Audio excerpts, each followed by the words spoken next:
The conference room smelled like fresh paint and someone's ambition. They'd renovated the whole floor 6 months before new glass walls. Standing desks nobody stood at. A coffee machine that cost more than my first car. I'd been there long enough to remember when that floor was just storage space and a break room with a microwave that sparked if you ran it past 2 minutes. 23 years. That's how long I'd worked for Hargrove Financial Services. Started as a staff accountant when I was 31, back when we did everything on paper and faxed documents to clients who were grateful for the turnaround time. I'd outlasted 4 CFOs, 2 acquisitions, 1 near bankruptcy, and a complete system migration that took 18 months and nearly broke 3 people I respected. The woman who built this company, the founder, the one whose name was still on the letterhead, had retired 4 years earlier. She'd handed the reins to her son-in-law, a man who'd spent 12 years in consulting before deciding he was ready to run a real company. He arrived with a leather portfolio, a LinkedIn profile full of buzzwords, and a vision for radical operational transformation.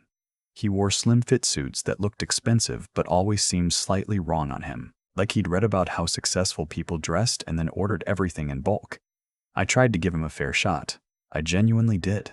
The first year, I showed him how our reconciliation process worked, why we ran parallel books during quarter close, and why the arrangement we had with our third-party auditor went back 15 years and couldn't just be swapped out for a cheaper firm. He listened with the expression of someone waiting for you to finish so he could talk. He thanked me for my historical perspective. I remember that phrase specifically because it was the moment I understood how this was going to go.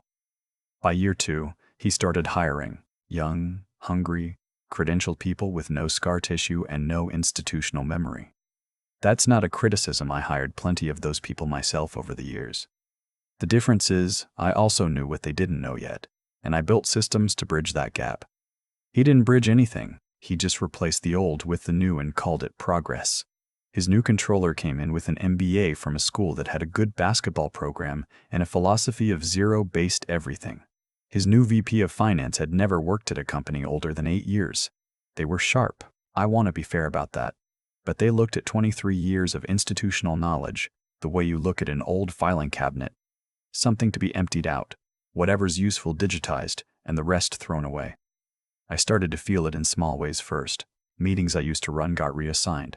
Reports I developed over a decade got streamlined. One Tuesday, I arrived to find that my assistant, a woman who'd been with me for 9 years, had been moved to a different department without anyone telling me. I found out when she stopped appearing at my door. I said nothing. I kept doing my job. The thing about 23 years at one place is that you stop being just an employee. You become load-bearing. The building doesn't know you're part of the structure until someone starts pulling pieces out. He called me into his office on a Thursday afternoon in early October. His office had floor-to-ceiling windows with a view of the parking structure, which I'd always found vaguely symbolic. His new assistant, 26 years old, enthusiastic, completely unaware of what she'd walked into, offered me water in a glass that had the company logo etched into it. I declined. He got right to it. I'll give him that at least. He said the company was repositioning its talent architecture. He said they needed people who could operate at the speed of the current market. He said my skills were deeply valued historically, but the role was evolving in a direction that required a different profile. I was 54 years old. I'd closed the books on the worst quarter in company history and made it look clean. I'd personally negotiated an IRS audit down to a penalty that the board still didn't fully understand the size of the bullet they dodged. I had every year's reconciliation memorized well enough to recite it in my sleep, evolving in a direction that required a different profile. I looked at him for a long moment. He held my gaze with the confidence of a man who has never had to sit with the consequences of his decisions long enough to feel them. I said, "When is my last day?" He said, "We'd like to be respectful of your transition, so we're offering 30 days. I said, "I'll clear out by end of week." He blinked. He hadn't expected that. He'd probably prepared for negotiation, maybe some emotion, the kind of scene that lets the person doing the firing feel magnanimous in how they handle it. I didn't give him that. I signed what HR put in front of me, shook the hand of a woman from legal who looked genuinely uncomfortable, and walked back to my office. I spent 2 days documenting everything that was undocumented. Not to be helpful, because I am a professional, and that is what professionals do. And I was not going to let him take that from me too. My daughter drove me home on Friday evening with a box of things from my desk. A framed photo of us at her college graduation, a coffee mug from a conference in 2009, a small replica of the Liberty Bell that a client had given me when we'd helped them navigate a merger. She didn't say much. She knew me well enough to know I didn't want comfort. I wanted quiet, and then eventually, I wanted a plan. What I had that he didn't know about what none of them knew about was the audit file. Let me back up. 3 years before he arrived, we had gone through a significant acquisition. The company we bought had some irregularities in their books. Nothing that looked criminal, at the time more like aggressive accounting. The kind of thing that happens when a small firm is trying to look healthy for a sale. We absorbed them, cleaned at most of it, and moved on. I say most of it because there were 2 specific line items that never fully resolved. The acquiring entity Hargrove had taken on liabilities that weren't properly disclosed in the due diligence. I'd flagged them in an internal memo. The memo had been acknowledged. The issues had been, in the language of that acknowledgement, appropriately addressed going forward. They hadn't been. I knew that. I'd watched them get buried under new account structures and terminology that made them look like something other than what they were. I'd kept copies of everything, not to use against anyone. I kept them because that's what you do when you've been in finance long enough to know that the past has a way of becoming relevant again. And when it does, you want to be the person who can explain it accurately. I spent the first month after my termination doing things I hadn't done in years. I slept past 6. I took long walks in the afternoon when the neighborhood was quiet. I called my brother, who lives out in Colorado now, and we talked for 2 hours about nothing important. My daughter came over on Sundays and we cooked together, something we used to do when she was in high school, and had somehow stopped without either of us noticing. I also, quietly, reached out to an employment attorney. Not because I wanted to sue. I want to be honest about that. At 54, with a severance agreement signed, my options were limited and the fight would have been long and expensive and the outcome uncertain. Age discrimination cases are hard. They're hard because intention is difficult to prove and companies are careful about how they document these decisions. He had used language in that meeting that was specifically designed to be neutral. I talked to the attorney because I wanted to understand my position, and because in the course of that conversation I mentioned the audit file and she got very quiet in a way that told me something I hadn't fully understood yet.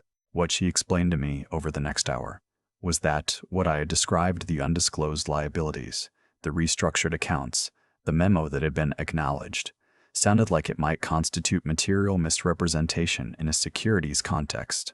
Hargrove wasn't publicly traded, but the company they'd acquired had been. The acquisition had involved bank financing with representations made to the lending institution about the acquired company's financial health.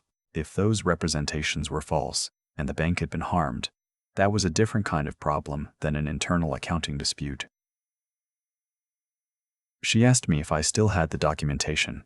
I did. She asked me if I would be willing to speak with someone from the Federal Reserve's Consumer Financial Protection Function, which had jurisdiction over the lending institution involved. I said I would think about it. I thought about it for 2 weeks. I talked to my brother. I talked to my daughter, who is practical in the way that I hope I raised her to be. She asked me what outcome I was hoping for, and when I said I wasn't sure, she said, "Then figure that out first, Dad, before you do anything else." She was right. She usually is. What I wanted was simple. I wanted the truth of what had happened at that company to be on record. Not for revenge. I want to be careful about that word, because revenge implies you want the other person to suffer. And that's not quite what I felt. What I felt was closer to, I spent 23 years building something honest, and then I watched people compromise it, and I was asked to leave so I wouldn't notice. I wanted the noticing to matter. I called the attorney back and said I would cooperate. The process that followed was slow. Federal inquiries are not television dramas. There are no dramatic confrontations in interrogation rooms. There are document requests and follow calls in meetings and conference rooms that look exactly like the conference rooms you spent your whole career in. Except the people across the table work for the government and take very careful notes. I provided the audit file. I provided the internal memos. I provided the original due diligence summary and the documentation of what had and hadn't been disclosed to the bank. I answered every question as precisely as I could and said I don't know when I genuinely didn't know.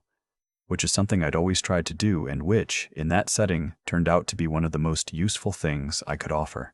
What I hadn't known, until about 4 months into this process, was that the founder's son, her actual son, not her son-in-law, a man who had been on the company's board since her retirement, had been aware of the undisclosed liabilities at the time of the acquisition. More than aware, he had been the one who structured the way they were buried. He had done it, as best as anyone could determine, because the acquisition was his idea, his deal, his success story, and he hadn't wanted anything to complicate it. His brother-in-law, the man who had fired me, either didn't know or had chosen very carefully not to look. I want to be precise here. I was not investigating him. I was answering questions about what I knew and when I knew it. The investigators built their own picture from there. I just happened to be one of the people who had kept accurate records. I found out he was the target when my attorney called me on a Wednesday morning in February. She told me there would be a civil action. She told me my testimony had been, her word, foundational. She asked me how I was doing. I was sitting in my kitchen with a cup of coffee, watching 2 squirrels argue over something in the backyard. I told her I was fine. I meant it. The civil action wasn't public in the dramatic way these things sometimes are. There was no perp walk, no footage of anyone being led out of a building. What happened was quieter than that. A settlement, the terms of which I'm not at liberty to share. A board restructuring, and a new outside CFO brought in to review everything from the past 6 years. I heard through someone who still worked there that his brother-in-law, the man who had delivered my termination in the language of talent architecture, had resigned in March. I heard it the way you hear things from a life you've left, secondhand, without much feeling attached, like news about a city you used to live in. My daughter called me the evening she heard. She said, "How do you feel?" I thought about it for a second. "Like I did my job," I said. She laughed. "That's are you, Dad. Maybe it is. I'm not sure what else I would have wanted to feel. Satisfied, maybe, but satisfaction implies some kind of transaction. I wanted something and I got it. And that's not quite right either. What I got was a record. What happened to those people happened because of their choices, not because of me. I've been consulting part-time for the past year. Small companies, mostly, who need someone to look at their books and tell them the truth about what they're seeing. I charge a fair rate. I work from home 3 days a week and from a shared office the other 2. I pick up my granddaughter from school on Tuesdays because my daughter's shift doesn't end until 4. I don't miss the company. I miss some of the people. I miss the version of the place it was before they started pulling pieces out of the walls and wondering why the ceiling felt less stable. But I kept my records, and I told the truth, and it turned out that was enough. It usually is, if you're patient enough to wait for the moment it matters. I've been thinking a lot lately about what actually holds a person together when things fall apart around them. Not in an abstract way, in the specific way you think about something when you've lived through it and come out the other side with enough distance to see it clearly. When Garrett sat across from me in that conference room and told me my skills were valued historically, something in me went very still. Not the stillness of shock. I'd seen it coming for months. More like the stillness of a person who has decided, without drama, where they stand. I had spent 23 years doing one thing well, telling the truth about numbers. What the numbers said, what they didn't say, and what someone was trying to make them appear to say. That was my job. I did it honestly every single time, even when honesty was inconvenient, even when the easier path was to look the other way and let someone else's problem stay someone else's problem. That's the thing nobody tells you about integrity. It's not a reward system. You don't stay honest because something good is going to come of it next week.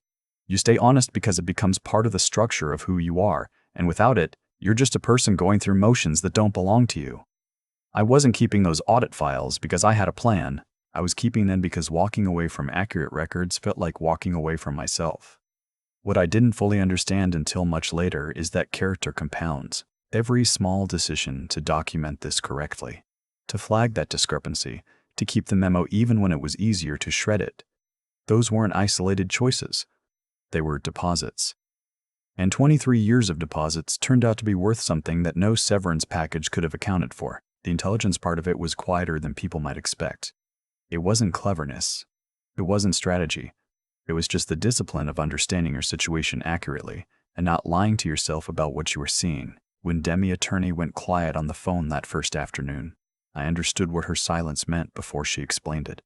I'd spent decades reading rooms, reading numbers, reading the space between what people said and what they meant. That kind of attention doesn't expire. It just waits for the moment it's needed. And then there's the third thing, the one that doesn't get talked about enough, the willingness to sit with discomfort for as long as it takes.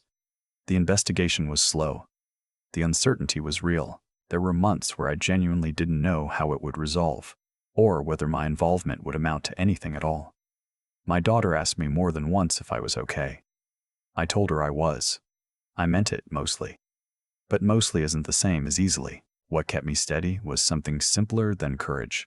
It was the knowledge that I had done nothing wrong, and that doing nothing wrong is a kind of foundation that doesn't shift, even when everything built on top of it does. Garrett lost his position because of the choices he made. The founder's son faced consequences because of what he had decided to hide. I didn't cause those things. They caused them. I just kept records and told the truth when someone finally asked. Nora was right. The Tuesday she drove me home with that box of desk belongings. She didn't say anything on the drive. She didn't have to. She knew that the person next to her was still the same person she'd always known, and that was the only thing that actually mattered. The rest sorted itself out. It usually does if you've been careful about who you are along the way.